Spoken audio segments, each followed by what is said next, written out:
Welcome. All right, so in this case, what I have is some summary for you to be able to go through on solving a quadratic by using some various methods. So as you kind of notice, this course is very similar to some of the other courses that I have out there, but we're just kind of using some various methods. And you know, the whole idea for this is not to say, hey, you have to do it this way, you have to do it that way, because in realization is once you get to a problem, you're going to have to decide what's the best route to take. So you know, looking into some tips and tricks that I would say, always look for special factoring techniques first. And when I'm talking about that, so my first tips and tricks would be look for special factoring techniques. Factoring techniques. And what techniques do I think are the easiest to identify?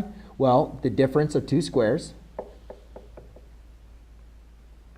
Right? Because the difference of two squares is pretty basic. If you only have two terms, well, you could either do factoring out the GCF, factoring the square root method, or the difference of two squares. And the other one is a perfect square.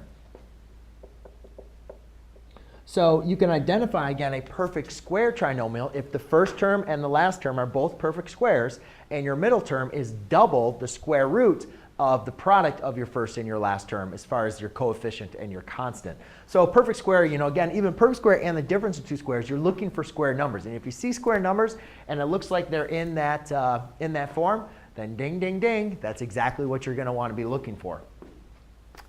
Some common mistakes I would definitely say is students not factoring out a GCF.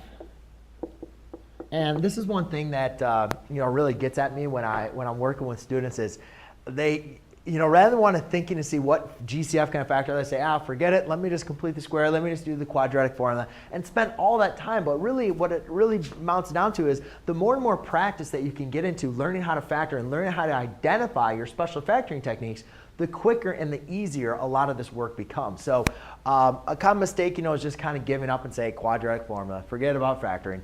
But I'm telling you, the more and more practice and problems that you work through on this, the easier and easier it's going to become. And then really, as far as the rest of the tips and tricks and common mistakes, that's really going to be kind of identifying to each different factoring technique. And I cover all the factoring techniques, in this course. So it's really going to kind of depend on which one is individual. But therefore, I just wanted to give you a quick little summary on how to solve a quadratic by factoring when using various methods. Thanks.